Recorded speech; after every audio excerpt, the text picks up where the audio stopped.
আসসালামু আলাইকুম প্রিয় দর্শক, আজকের ভিডিওতে আমি আপনাদের দেখাবো কিভাবে আপনারা রবি সিমে কোডের মাধ্যমে লোন ব্যালেন্স চেক করবেন। তো চলুন ভিডিওটি শুরু করা যাক। শুরু করার আগে আপনাদের কাছে আমার একটি ছোট্ট রিকোয়েস্ট থাকবে, ভিডিওটি যদি আপনার একটু উপকার এসে থাকে তাহলে চ্যানেলটি সাবস্ক্রাইব করে পাশে থাকা বেল আইকনটি অল করে ভিডিওটিতে একটি লাইক করে দিবেন। প্রথমে আমি আপনাদের দেখাবো কিভাবে আপনারা অ্যাপসের মাধ্যমে লোন ব্যালেন্স চেক করবেন। এর জন্য প্রথমে আপনাদেরকে মাইরবি অ্যাপসটি ওপেন করে নিতে হবে।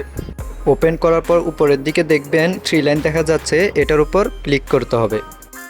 এরপর আপনারা নিচের দিকে একটু স্ক্রল করবেন। তো এখানে দেখেন জটপট নামে একটি অপশান দেখা যাচ্ছে, সিম্পলি এটার উপর ক্লিক করবেন।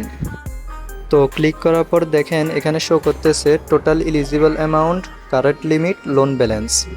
তো এখানে আমি আপনাদেরকে বলি, টোটাল এলিজিবল অ্যামাউন্টের মানে হচ্ছে আপনি প্রথমবারে কত টাকা লোন নিতে পারবেন, এবং কারেন্ট লিমিট হচ্ছে আপনি হাইয়েস্ট কত টাকা লোন নিতে পারবেন। এরপর দেখেন লোন ব্যালেন্স, অর্থাৎ আপনি কত টাকা লোন নিয়েছেন। তো দেখেন আমার এই সিমে 68 টাকা 78 পয়সা লোন নেওয়া আছে।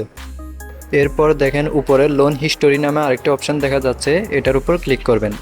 ক্লিক করার পর দেখেন এখানে আপনার কত তারিখে কত টাকা লোন নেওয়া হয়েছে এগুলো শো করবে। তো এরপর আমি আপনাদের দেখাবো কিভাবে কোডের মাধ্যমে লোন ব্যালেন্স চেক করবেন।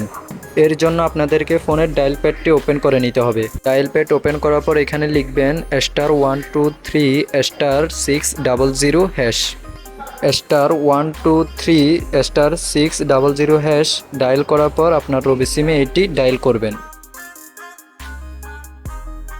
তো দর্শক দেখেন আমি ডায়াল করার পর এখানে দেখাচ্ছে আমি কত তারিখে কত টাকা লোন নিয়েছি। তো দর্শক আজকের ভিডিও এতটুকুই। আশা করি আপনাদের কাছে ভিডিওটি ভালো লেগেছে। যদি ভিডিওটি বুঝতে আপনার কোনো সমস্যা হয় তাহলে আপনি আমাকে কমেন্ট বক্সে জানাবেন। সবাই ভালো থাকবেন। আসসালামু আলাইকুম।